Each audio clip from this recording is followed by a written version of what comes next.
हमारे चैनल को सब्सक्राइब करें और बेल आइकन दबाएं।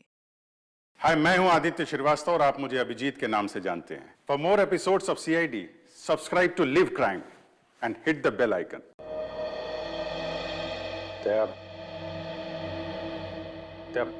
बात तो सुनो मेरी तुम।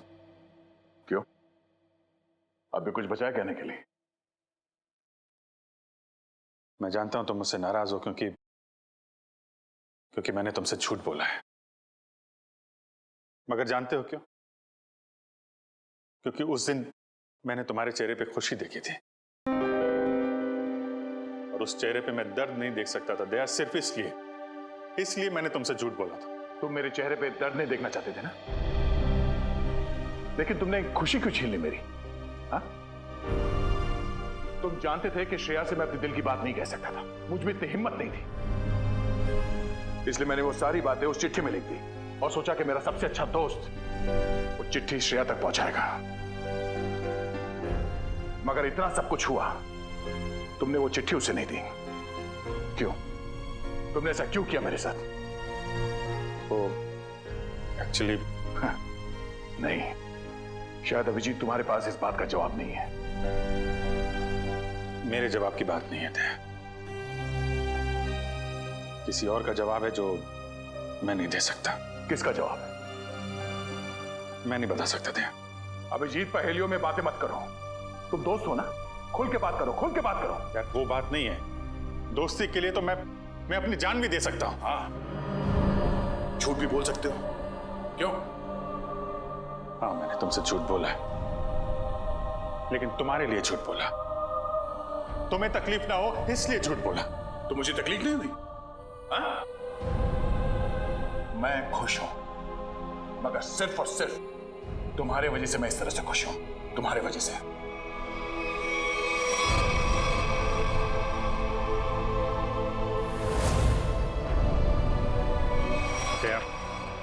क्या एक मिनट यार, प्लीज। ये श्रेया का गुस्सा मुझ पे मत उतारो यार। मैं गुस्सा श्रेया पे नहीं, मुझे गुस्सा तुम पे आ रहा है। क्यों? कसूर क्या है मेरा? यही कि मैं तुम्हें खुश देखना चाहता हूं। अरे यार, सिद्धार्थ वाली बात तुमसे किसने बताई? श्रेया के घर कौन लेके गया था तुम्हें? अरे तुम और श्रेया एक साथ होते तो दुनिया में सबसे ज्यादा खुश मैं होता यार, मैं। मगर श्रेया और मैं एक साथ तो नहीं है ना? हाँ? और मैं खुश भी नहीं हूं। यार अब इन बातों में कुछ रखा नहीं है, भूल जाओ। ठीक है, मैं भूलने के लिए तैयार हूं, मगर मेरे दिल की तसल्ली के लिए एक बार मुझे बता दो, तुमने वो चिट्ठी श्रेया को क्यों नहीं दी? नहीं, वो उसका जवाब मैं अभी नहीं दे सकता दया यार, मुझसे मत पूछो। क्यों ना पूछूं? इस एक सवाल का सीधा असर मेरी आने वाली जिंदगी भी पड़ता है और हमारी दोस्ती पे भी। ओ, मतलब अगर इस सवाल का जवाब मैंने नहीं दिया तो हमारी दोस्ती खत्म? मैंने ऐसा नहीं कहा। अरे रहने दो यार, अगर हमारी दोस्ती इतनी सस्ती है कि एक छोटे से आंधी के झोंके से उसकी नींव डगमगा जाए, तो मुझे भी ऐसी दोस्ती में कोई दिलचस्पी नहीं है।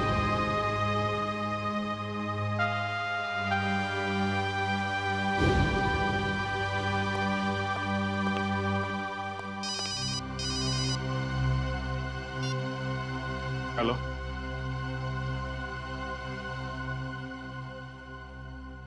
जी हाँ, सीआईडी ब्यूरो। जान खतरे में? एक मिनट, कहां से बोल रहे हैं आप?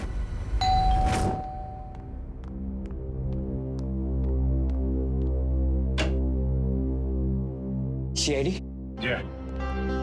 क्या हुआ आपकी पत्नी के साथ? सर आप बैठिए, मैं सब बताता हूँ। तुम तो कह रहे थे कि तुम्हारी पत्नी मुसीबत में। ये गलत कह रहे हैं। मैं बिल्कुल ठीक ठाक हूँ सर। तुम्हारी हिम्मत कैसे हुई मेरी पत्नी के कपड़े पहनने की? पता नहीं सर इनको क्या हो गया है, बिल्कुल बहकी बहकी सी बातें कर रहे हैं। मिस्टर राहुल, क्या मजाक है ये?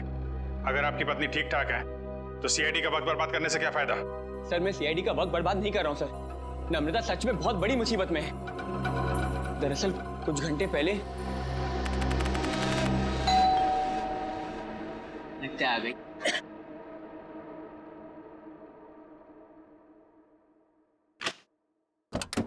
हाँ साहब, आपका नया बावर्ची साहब। अरे बॉस, लगता है आप गलत पते पे आ गए। पता भी यही है, घर भी यही है। नम्रता मैम साहब ने मुझे काम पे रखा है खाना बनाने के लिए साहब। कमाल है, नम्रता ने मुझे बताया नहीं कि वो एक नया बावर्ची रख रही है। बोलो साहब, खाने में क्या क्या बनाऊं साहब? अरे वो नम्रता आ जाएगी थोड़ी देर में, वो ही बता देगी खाने में क्या बनाना है। तब तक एक काम करो, तुम मेरे लिए एक कप चाय बना दो। ठीक है साहब। रसोई कहाँ है साहब? उस तरफ। उस तरफ।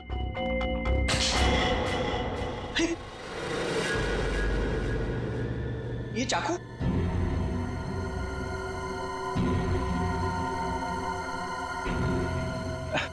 घबराइए मत साहब, इससे मैं फल काटता हूँ, भाजी काटता हूँ साहब, और मांस भी काटता हूँ साहब। ठीक ठीक, तुम जाओ चाय बना। हाँ, जाता हूँ साहब, चाय बनाता हूँ साहब। कैसे आदमी को काम पे रख दिया नम्रता ने।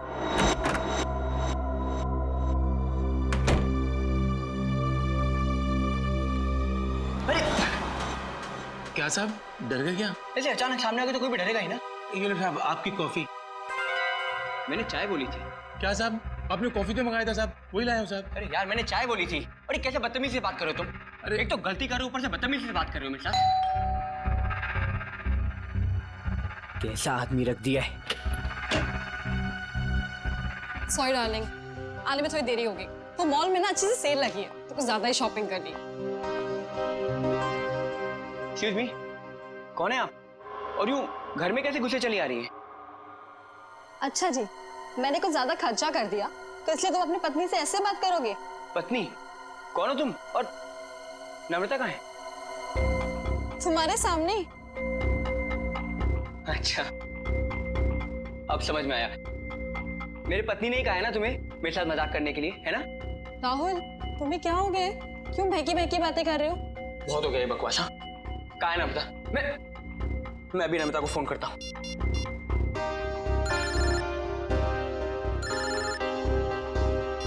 हेलो, कैसे हो?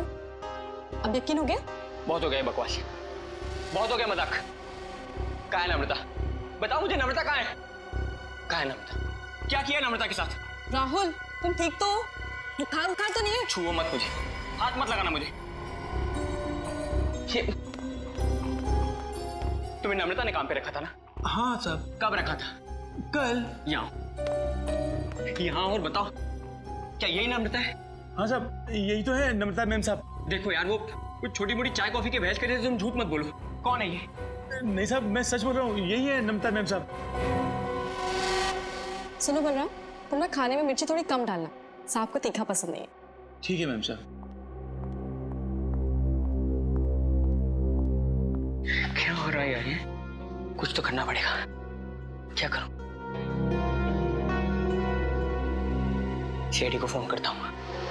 सर, तो बहुत अच्छा होगा कि फ्रेडी सर साथ में नहीं है, वरना असली और नकली पत्नी के चक्कर में वो खुद चक्कर खा जाते। ये लीजिए साहब, आप सब लोग के लिए पानी। देखिए सर, देखिए कैसे ये दोनों भैरूपी मेरे घर में घुस आए हैं। न जाने इन्होंने मेरी पत्नी नम्रता के साथ क्या किया होगा। राहुल, मैं ही तुम्हारी नम्रता हूँ। सर आप बेकार की कहानियों पर अपना वक्त बर्बाद कर रहे हैं। मैं कल ही इनको एक अच्छे से डॉक्टर के पास लेके जाऊंगी। माफ कीजिएगा सर, जो परेशानी आपको हमारी वजह से हुई। कोई बात नहीं, अब हम लोग यहाँ आ गए हैं तो सारा मामला समझ के ही जाएंगे। मिस्टर राहुल, आपके पास क्या सबूत है कि ये आपकी पत्नी नम्रता नहीं है? सबूत? हाँ है ना सर, मेरी पत्नी की तस्वीरें मेरे फोन में। क्या वो मिस्टर राहुल? हाँ? ये कैसे हो सकता है? इसमें मेरे और मेरी पत्नी की लगभग 100 तस्वीरें थी, अब एक भी नहीं है। याद आया सर, जब मैं नहाने गया था ना, तो मैंने ये फोन इस टेबल पर रखा था। जरूर इसी ने वो फोटो डिलीट की है सर, इसने। मैं कह रहा हूँ। क्या बात कर रहे हैं साहब? मैं इतना महंगा फोन कभी इस्तेमाल ही नहीं किया साहब। फोटो कैसे निकालेगा साहब? सर ये झूठ बोल रहा है सर, इसी ने फोटो डिलीट की है। एक मिनट, अगर मोबाइल में फोटो नहीं है तो फिर शादी की तस्वीरें तो होगी ना आपके शादी के एल्बम में? है ना सर, पूरा एल्बम है, मैं अभी लेकर आता हूँ।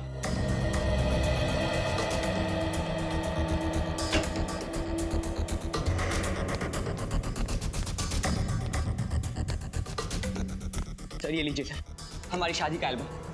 अब हो जाएगा दूध का दूध और पानी का पानी।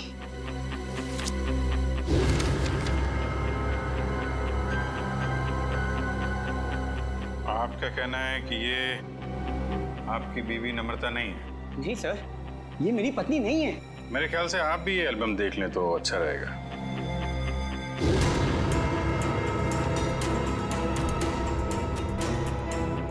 ये कैसे हो सकता है सर? ये कोई बहुत बड़ी साजिश है। ये कोई साजिश है मेरे खिलाफ। जरूर इसमें मेरी पत्नी भी शामिल है। उसी ने भेजा होगा इन दोनों को। मिस्टर राहुल, कभी आप कहते हैं कि आपकी पत्नी खतरे में है, कभी आप कहते हैं कि वो आपके खिलाफ साजिश रच रही है। कहना क्या चाहते हैं आप? सर मुझे कोई खतरा नहीं है और ये कोई साजिश नहीं है। मैंने आपसे कहा ना इनकी तबीयत खराब है। तुम चुप रहो, मुंह बंद रखो अपना। एक मिनट, आप नम्रता हैं, आपके पास कोई आईडी वगैरह है? जी हाँ सर, पासपोर्ट है, पैन कार्ड है। आपको जो चाहिए मैं दिखा सकती हूँ। प्लीज। एक मिनट।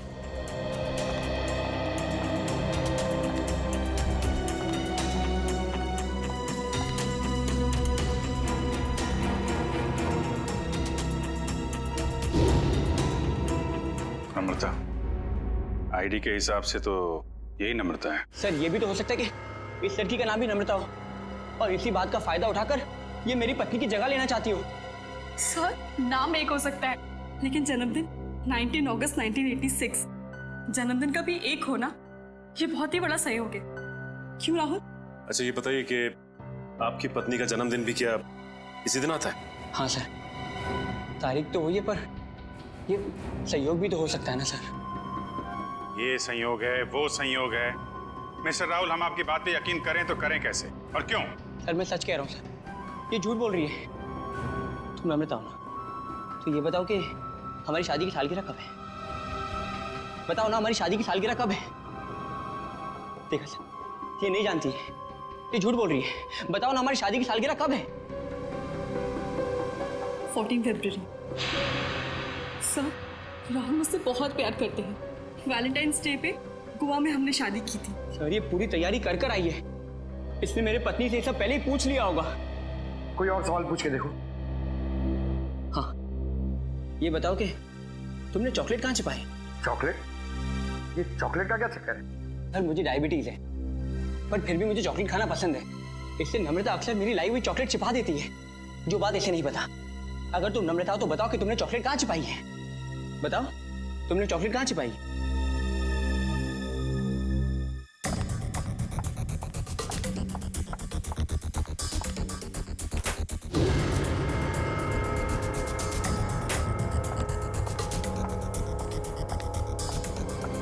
ये रही चॉकलेट।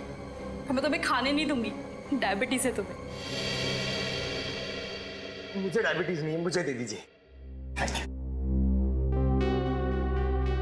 अब क्या कहना आपको मिस्टर राहुल? सर ये लोग पूरी तैयारी कर कर आए हैं। ठीक है, एक पल के लिए हम आपकी बात मान लेते हैं, लेकिन ये आपकी पत्नी है या नहीं, इसका जवाब तो इस घर में ही मिलेगा। तलाशी लो घर की।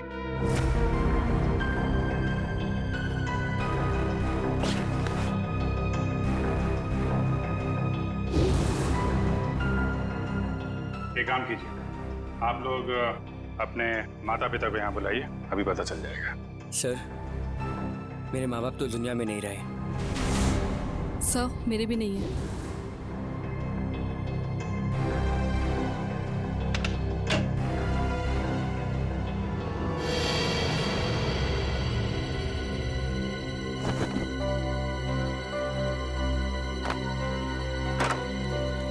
अगर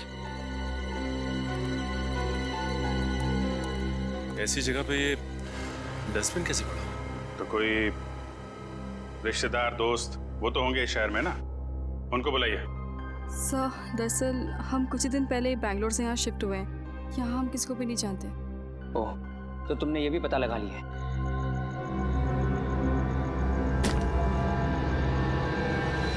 सर!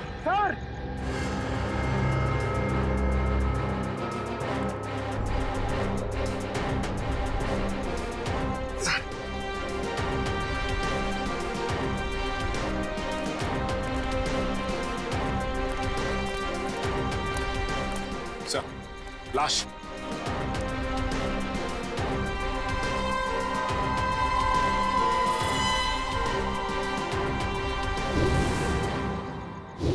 सर ये लाश मेरे घर में ये कौन सा खेल खेल रहे हो तुम राहुल? पहले पति पत्नी का झगड़ा सुलझाने के लिए यहाँ बुलाया, फिर तुम्हारे घर से एक लाश निकली है। किसकी लाश है ये? सर मुझे कुछ नहीं पता सर। सर मैं इसे जानता भी नहीं। सर मैं भी इसे नहीं जानती। तुम जानते हो? नहीं साहब, मैं नहीं जानता उसको। ये देखिए सर, यहाँ इसके सीने पे गोली मारी और इसके गले पे खरोच का निशान भी है। घाव तो बिल्कुल ताजे हैं, लगता है कुछ घंटों पहले इसे मारा गया है। कोई आईडी वगैरह मिली? एक मिनट।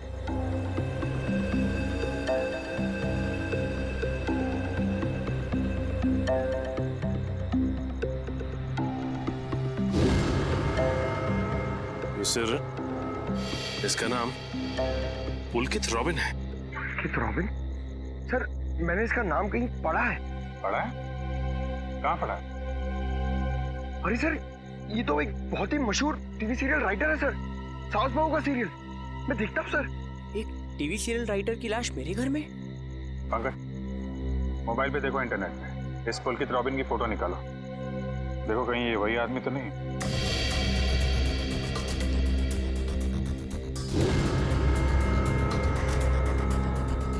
ये तो वही है सर, ये मर गया। अरे वो शो का क्या होगा?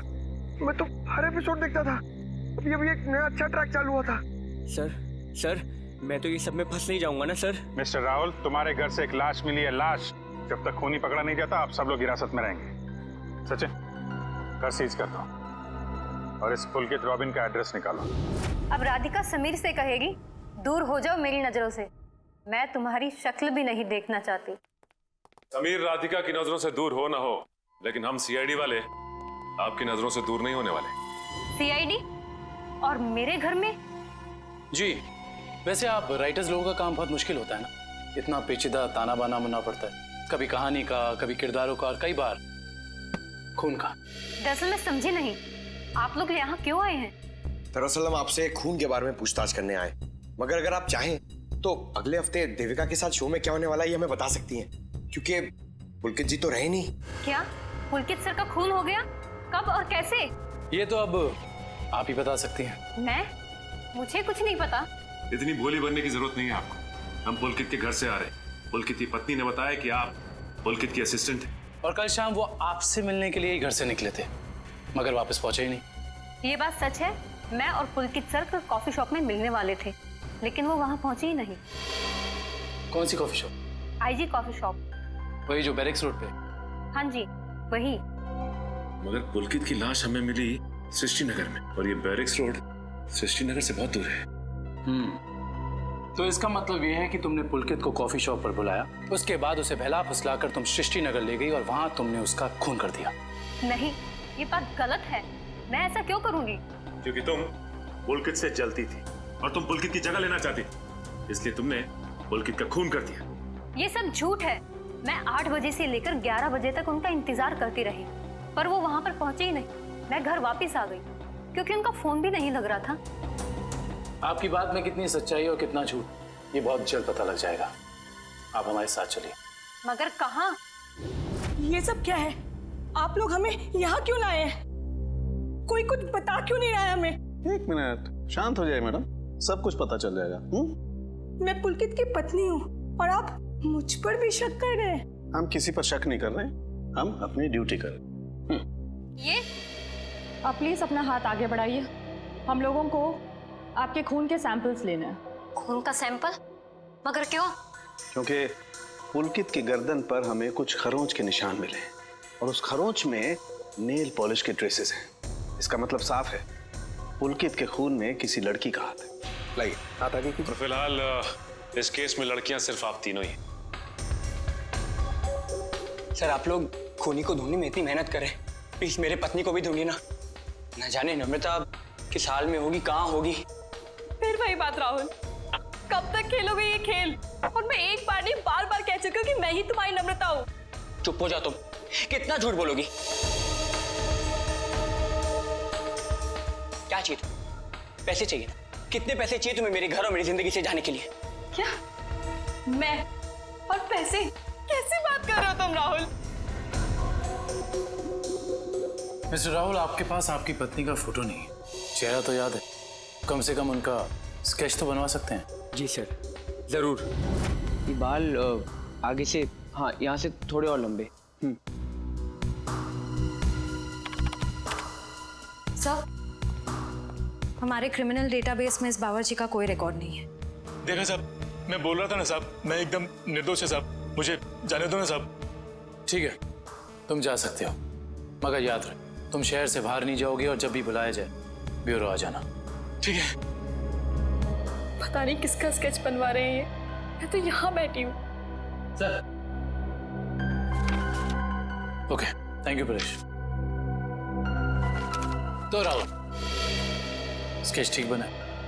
हाँ सर, बिल्कुल यही है मेरी पत्नी नम्रता। और मैं कौन हूँ? इसकी सौतन?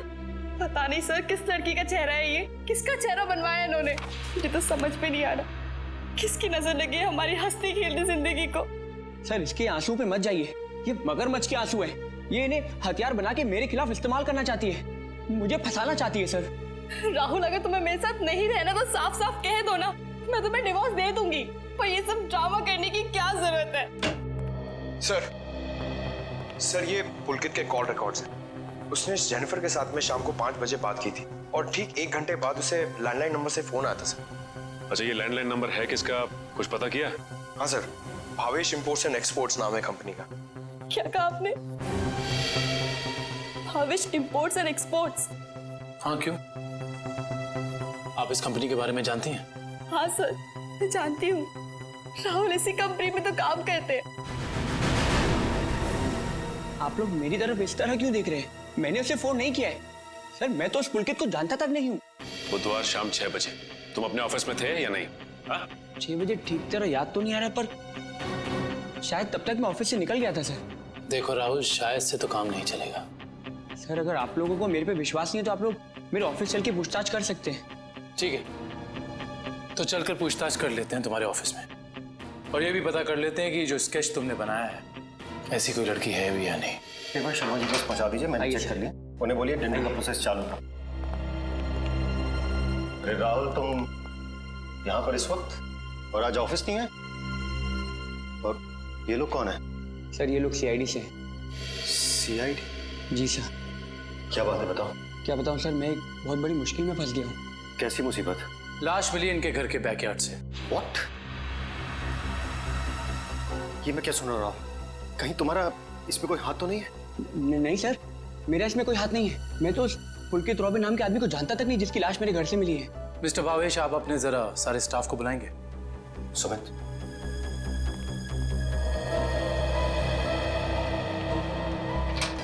सुनो, सबको बॉस अंदर बुला रहे हैं।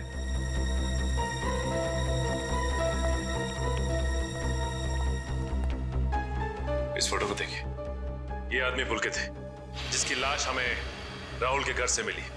कोई पहचानता है इसे? जरा ध्यान से देखिए, टीवी सीरियल लिखते थे। आप इसे पहचानते हैं या इनसे जुड़े किसी आदमी को जिनका इनके साथ संबंध हो? ऐसा तो हो नहीं सकता कि आप में से कोई भी इन्हें नहीं जानता, क्योंकि आपके ऑफिस के लैंडलाइन से फोन किया गया था शाम को 6 बजे बुधवार। व्हाट? तो शायद राहुल ने किया होगा। मैं क्यों फोन करूंगा सर, मैं तो उसे जानता भी नहीं। और ऐसा भी तो हो सकता है कि इसी ऑफिस से किसी और ने फोन किया हो। और तो और सर, मैं तो जिस घर में रहता हूँ घर भी मुझे ऑफिस की तरफ से मिला है। Interesting, very interesting. आप में से किसी को याद है कि बुधवार को राहुल कितने बजे तक ऑफिस में था? हाँ सर, 5:30 बजे तक। 5:30 बजे, और पुलकित को फोन किया गया 6 बजे। हरीश जी, बहुत बहुत शुक्रिया हमारी दुविधा दूर करने के लिए। Thank you. हरीश, क्या तुम मेरा एक काम और करोगे? हाँ बोलो। तुम्हें याद है तुम वो इम्पोर्टेंट पेपर्स लेकर मेरे घर आए थे? हाँ याद है। तब तुम मेरे पत्नी नम्रता को मिले थे ना?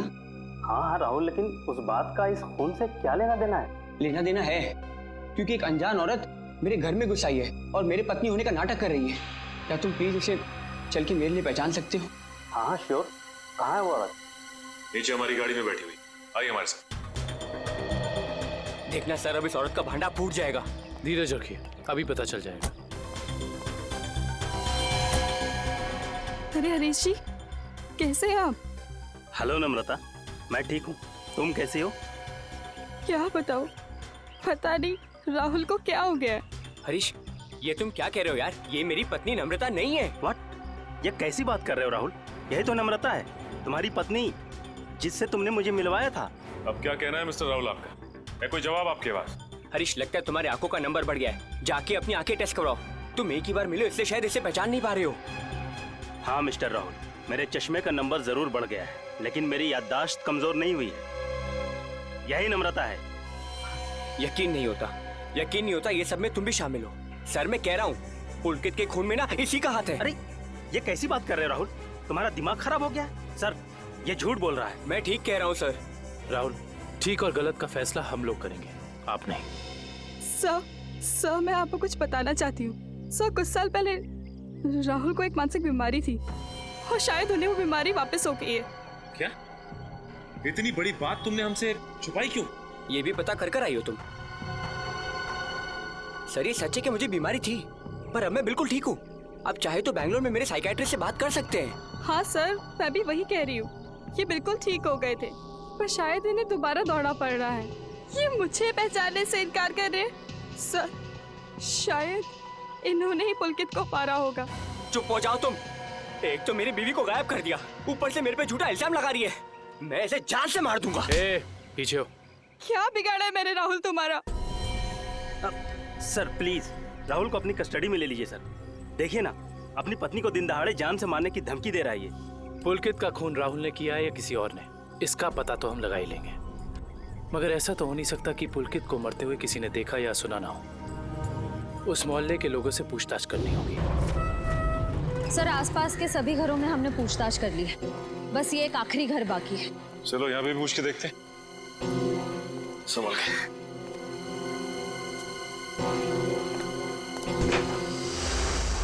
दरवाजा खुला। तो इस तरह से दरवाजा क्यों खुला छोड़ेगा? और यहाँ ये कैमरा कैसे? इधर भी। कुछ तो गड़बड़ है यहाँ पे। एक काम करते हैं, इस घर की तलाशी अच्छी तरह से लेते हैं।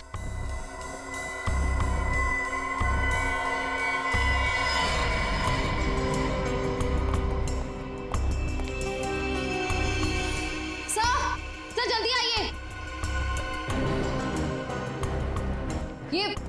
ये देखिए, एक और कैमरा, 2 कंप्यूटर स्क्रीन, स्पीकर्स और हेडफोन्स। दो कंप्यूटर स्क्रीन एक साथ बाहर, और यहाँ कैमरास भी लगे। कहीं यहाँ वीडियो एडिटिंग तो नहीं चल रही? इसे ऑन करो।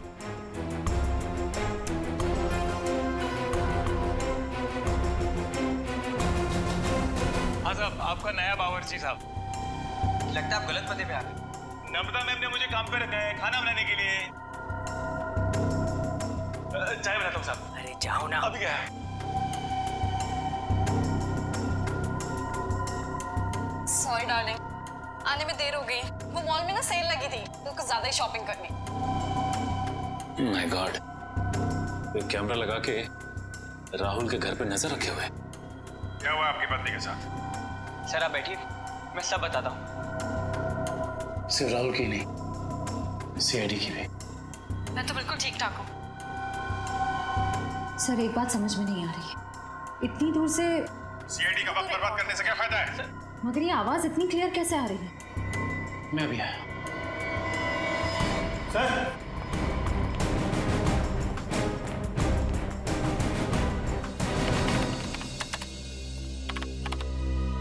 एक काम करते हैं, इस जगह को अच्छी तरह से छान मारते हैं।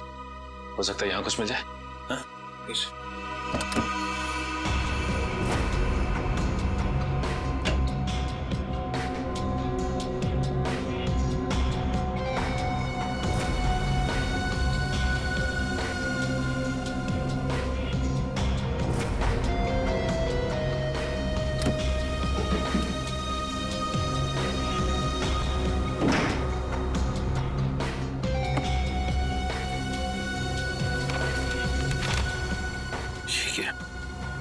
क्या हुआ सर? ये देखो, जमीन के पेपर्स। ये घर किसी गिरधारी के नाम पे है।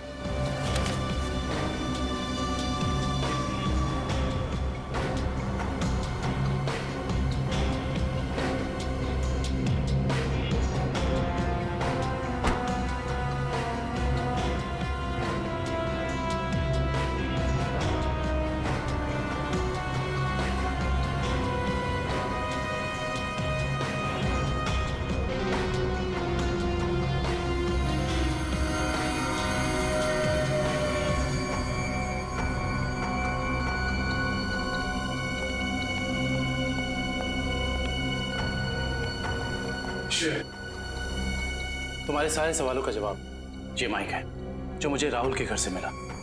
स्पीकर के अंदर छुपा के रखा हुआ था। इसका मतलब गिरधारी जो राहुल के घर पर नजर रखे हुए था उसी ने माइक लगाया यहाँ पे। कौन गिरधारी? अरे दुष्यंत, ये घर के कुछ पेपर्स मिले जिसमें लिखा है कि गिरधारी इस घर का मालिक है। आप लोग सुंदर जी के मेहमान हैं? तुम कौन हो? जी मैं तो यहाँ पर किराए पर रहता हूँ, पर आप लोग कौन हैं? हम लोग सीआईडी से। सीआईडी? जी हाँ, सीआईडी। देख के लगता है कि तुम कहीं बाहर से आ रहे हो। ना सर, मैं तो अभी गोवा से आ रहा हूँ। पर आप लोग यहाँ पर, सुंदर जी ने कहीं कुछ... एक मिनट, ये सुंदर कौन? सर जब मैं यहाँ से जा रहा था तो मैंने ये घर सुंदर नाम के एक अंकल को किराए पर दिया था। क्या बात, तुम खुद यहाँ पे किराए पे रहते हो और ये घर तुमने किसी को किराए पे दे दिया? सर मैंने सोचा कि गोवा जाने का खर्चा निकल आएगा सर, इसलिए। और गिरधारी जी जिनका ये घर है वो कहाँ? सर वो तो लंदन में रहते हैं सर, साल में सिर्फ एक बार ही इंडिया आ पाते हैं। ओह, उसी का फायदा उठा रहे हो तुम? ये कंप्यूटर कैमरास तुम्हारे? नहीं सर, ये सब मेरा नहीं है सर। झूठ बोल रहे हो तुम राहुल के घर पे नजर रखे हुए थे, जासूसी कर रहे थे उस पे। जासूसी? सर मैं राहुल के ऊपर जासूसी नहीं कर रहा था सर। देखो हमने रिकॉर्डिंग देख ली है, सच सच बताओ। मैडम मैं तो कॉलेज में पढ़ता हूँ, इतनी सारी महंगी चीजें मैं कहाँ से लाऊंगा? तो फिर ये सारी की सारी चीजें किसकी है? उस आदमी की जिसे तुमने किराए पे रखा हुआ, सुंदर? सर हो सकता है सर। नंबर दो सुंदर का। सर पिछले हफ्ते गोवा में मेरा मोबाइल चोरी हो गया था तो तुम्हारे सारे नंबर्स चले गए? जी। बहुत अच्छा बहाना है। अपना मोबाइल नंबर दो। सुंदर का नंबर हम तुम्हारे मोबाइल रिकॉर्ड से निकाल लेंगे। सर सालुंके सर की डीएनए रिपोर्ट आ गई है। पुलकित के खरोचों में जो नेल पॉलिश के अंश मिले थे वो ना ही नम्रता के थे, ना ही संजना के और ना ही जेनिफर के। मतलब इस केस में कोई और औरत भी शामिल है? सर हो सकता है वो स्केच वाली औरत हो जिससे राहुल अपनी बीवी कह रहा है। हो सकता है। जब तक हमें उस औरत के बारे में कुछ पता नहीं चल जाता कुछ कह नहीं सकते। क्या हुआ, उस नेल पेंट के बारे में कुछ पता चला क्या?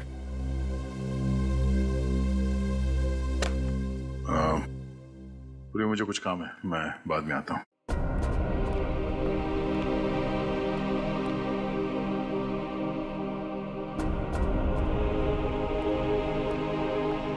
सर जतिन के फोन रिकॉर्ड्स चेक करिए।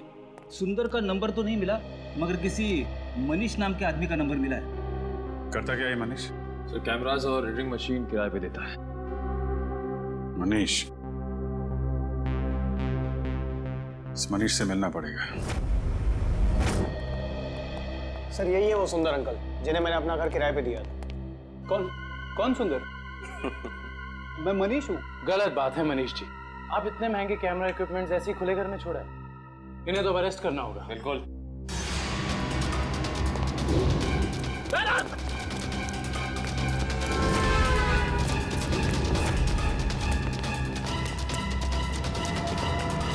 अरे रुको रुको रुको मनीष, कहाँ भाग के जा रहे हो? अभी तो तुम्हारा ऑडिशन भी बाकी है जो शुरू होता है अब। मेरा कोई इरादा नहीं था सर, मैंने तो वही किया जो मुझसे कहा गया था करने के लिए। जिसने मेरे दुकान से कैमरा और एडिटिंग मशीन किराए पे लिया था उसी ने मुझसे कहा था ये सब करने के लिए। जिसने तुमसे कैमरा किराए पर लिया उसी ने तुमसे घर भी किराए पर लेने को कहा? जी सर, उसी ने मुझसे कहा था कि कैमरा इस तरह से फिट करूं कि सामने वाले घर का सारा नजारा दिखना चाहिए। अब तो मिलना पड़ेगा इस इंसान से। है कौन ये जनाब? जी कहिए। जी हम लोग सीआईडी से। सीआईडी? आइए। भावेश का कुछ पता चला क्या? भावेश का पता चला मतलब? हम लोग तो भावेश से ही मिलने आए। लेकिन वो तो कल से घर नहीं आए, उनका फोन भी नहीं लग रहा है। क्या कल से घर नहीं आए? आपने पुलिस में रिपोर्ट लिखवाई? मैंने रिपोर्ट लिखवाई थी लेकिन उन्हें भी कुछ पता नहीं चल पा रहा है। सर लगता है उन्हें पता चल गया होगा कि हम आने वाले हैं, इसलिए एक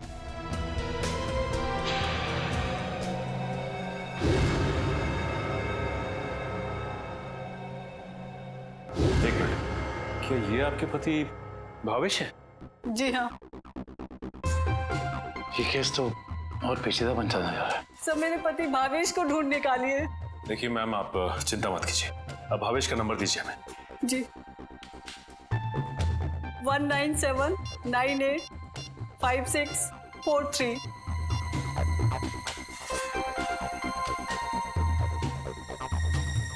भावेश का फोन तो ऑफ आ रहा है। पंकज, भावेश के फोन के IMEI नंबर से पता करो कि उसका मोबाइल इस वक्त कहाँ है। वो सीढ़ी तुमने कहाँ रखी है? नहीं बताऊंगा मैं मर भी जाऊं ना तो तुम्हें भी साथ लेकर डूबूंगा, समझ गई तुम? मैं डूबू या ना डूबू, पर तुमने अपनी जिंदगी जी ली है। याद कर लो अपने भगवान को।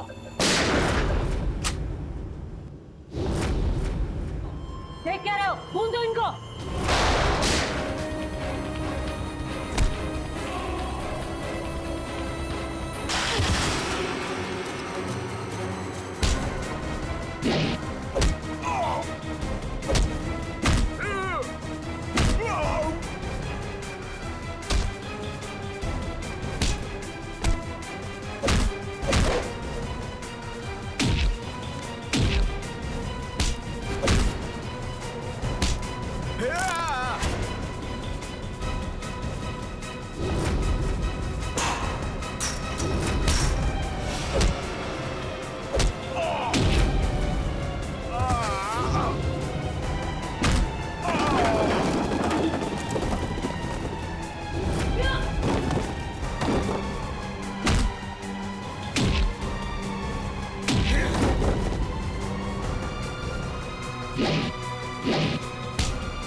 मुझे भावेश ने नम्रता को अगवा करने के लिए कहा था।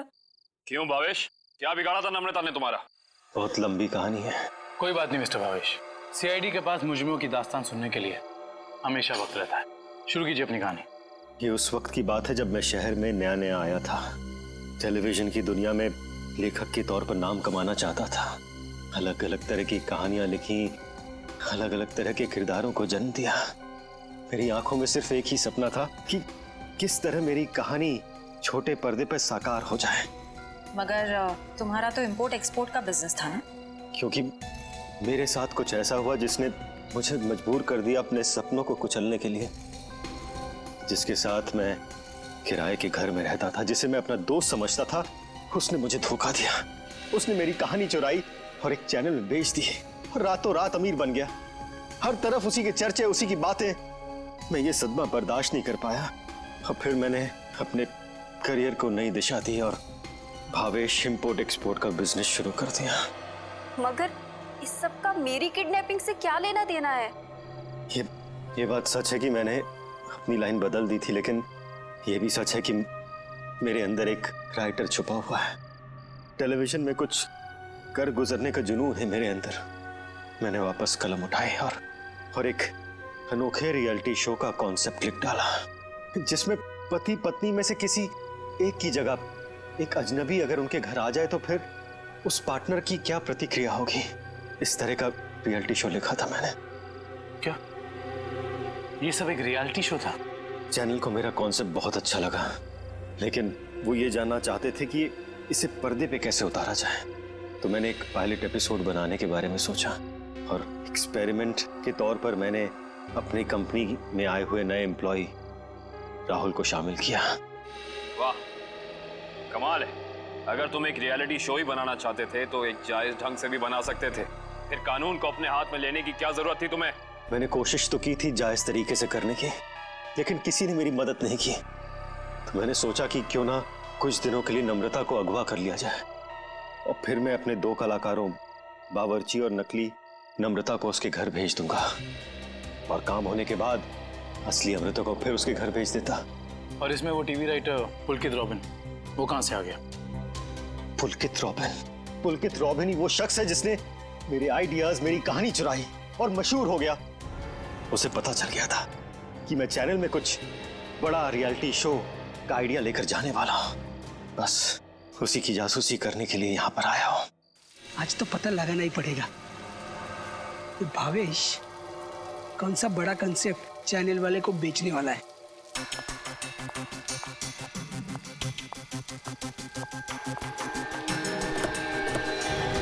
चल गाड़ी में बैठ। कौन हो तुम? मैं नहीं जाऊंगी। गाड़ी में बैठी गोली मारो। छोड़ो मुझे। ऐसा आवाज नहीं होगी। क्या कर रहे हैं तुम लोग? छोड़ो उसको। क्या कर रहे हैं तुम लोग? ये बेवजह मारा गया। अब तू भी यही चाहती है? बैठ। छोड़ दो मुझे। मैं इसको लेकर जाती हूँ, तुम इसको ठिकाने लगाओ।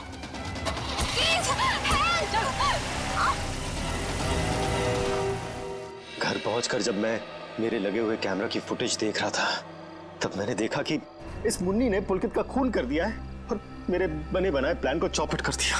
मैं उसे मारना नहीं चाहती थी, वो खुद बीच में आ गया था।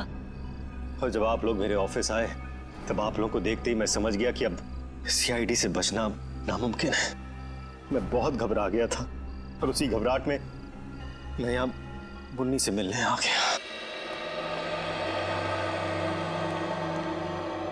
मुन्नी, तुमने मुझे फंसा दिया। पता है सीआईडी मेरे ऑफिस तक चली आई। एक तो पुलकित को मारा, ऊपर से उसकी लाश मेरे घर में छुपा दी। बोला था ना सेठ, लड़का लोगों को नहीं पता था कि तुम्हारा घर राहुल की कंपनी में आता है। अरे मैंने तुम्हें सिर्फ किडनैप करने के लिए कहा था, वो भी कुछ दिनों के लिए, पर तुमने पूरा रायता फैला दिया। याद रखना मुन्नी, अगर सीआईडी ने मुझे गिरफ्तार किया ना, तो मैं तुम्हारी सारी पोल खोल दूंगा। बता कहाँ रखा है? बोल। नहीं बताऊंगा। नहीं। इसको भी बांध दे। तो वो टेप कहाँ है जिसमें मुन्नी की रिकॉर्डिंग थी? मेरे मैनेजर हरीश के पास। सिर्फ वही एक शख्स था जिसे मेरे रियलिटी शो के आइडिया के बारे में पता था। और वो माइक, वो कब लगाया राहुल के स्पीकर में? वो स्पीकर राहुल का नहीं था, वो स्पीकर भी गिफ्ट के तौर पर मैंने राहुल के घर भिजवाया था। जब हरीश उसके घर फाइल लेकर गया तो उसी के साथ मैंने स्पीकर भिजवा दिया था। लेकिन आपने हमारे विश्वास के साथ खिलवाड़ किया है भावेश जी।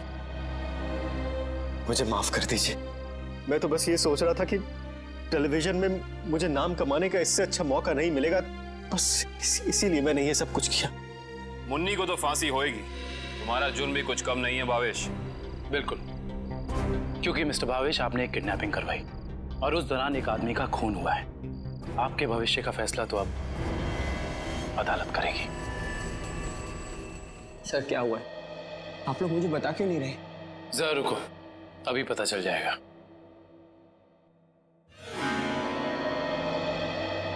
राहुल। राहुल। नम्रता, तुम ठीक तो हो? तुम ठीक हो ना? हाँ, मैं ठीक हूँ। थैंक गॉड तुम आ गई। थैंक गॉड तुम वापस आ गई। मुझे तो लगा था मैंने तुम्हें हमेशा हमेशा के लिए खो दिया है। हाँ, मुझे भी ऐसे ही लगा था। मुझे तो उम्मीद भी नहीं थी कि मैं कभी तुम्हारे पास जिंदा लौट कर भी आऊंगी। वो तो अच्छा हुआ कि सही वक्त पर सीआईडी वाले आ गए, जिन्होंने हमें फिर से मिला दिया। तुम दोनों मुझे माफ कर देना। मुझे नहीं पता था कि मेरी एक्टिंग चीजों को इतनी गलत दिशा में ले जाएगी। एक्टिंग?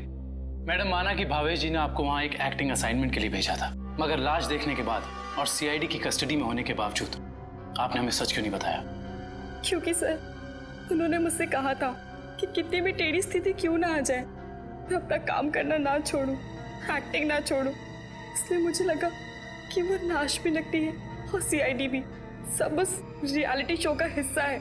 वाह, और आप अपनी एक्टिंग के चौके छक्के की बारिश करते रही। मुझे माफ कर दीजिएगा सर, पर आपको तो पता है ना कि एक नए एक्टर के लिए टीवी और फिल्मों की दुनिया में पाँव जमाना कितना मुश्किल है। इसलिए मैं कोई गलती करना नहीं चाहती थी, इसलिए मैं एक्टिंग करती रही। अब आप लोग मुझे जो सजा देना चाहें मुझे मंजूर है। सर रहने दीजिए ना सर, अब मुझे मेरी नम्रता मिल गई और आप लोगों ने असली मुजरिम को पकड़ लिया है। गलती तो उन्होंने की है तो इन्हें सजा भी मिलेगी, लेकिन इन्हें क्या सजा मिलेगी ये अदालत तय करेगी। फिलहाल आप दोनों जा सकते हैं। Thank you sir, thank you so much.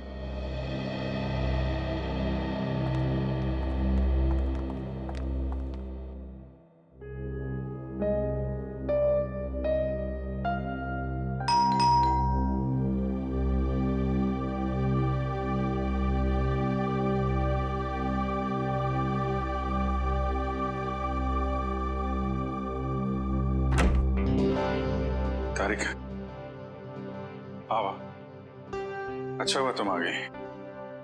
सब ठीक है ना अभिजीत? नहीं, इस वक्त बुलाया इसलिए पूछ रही थी। नहीं वो एक्चुअली मुझे तुमसे कुछ जरूरी बात करनी थी। कितने परेशान लग रहे हो, क्या बात है? एक्चुअली समझ नहीं पा रहा हूँ मैं तुमसे कैसे बताऊं। मैं समझ गई, दया के बारे में ना? मैं जानता हूँ ये सुनकर तुम्हें बहुत धक्का लगेगा, और इससे पहले मेरी हिम्मत जवाब दे जाए, मैं तारिका, जब एसीपी साहब यहाँ वापस आएंगे तो मैं उनसे कहने वाला हूँ वो मेरा ट्रांसफर कर दे। क्या? ट्रांसफर? I'm sorry, तारिका, मैं और बर्दाश्त नहीं कर सकता। मेरे और दया के बीच में जो कुछ चल रहा है, मैं अभिजीत, लेकिन दया तो तुम्हारा दोस्त है ना? हाँ, लेकिन अब दोस्ती रही कहाँ? ऐसे क्या, दोस्तों के बीच में तो ऐसा होता रहता है, ऐसी छोटी मोटी गलतफहमी, ऐसे झगड़े। इसका मतलब ये थोड़ी कि एक दोस्त ऐसे मुंह मोड़ के निकल जाए। तारिका, मैं जान दे सकता हूं मैं उसके लिए, वो बात नहीं है, लेकिन ये सब मैंने सपने में भी नहीं सोचा था कि हमारी दोस्ती इस मुकाम तक पहुंच जाएगी। मैंने फैसला कर लिया है, मैं यहां से चला जाऊंगा।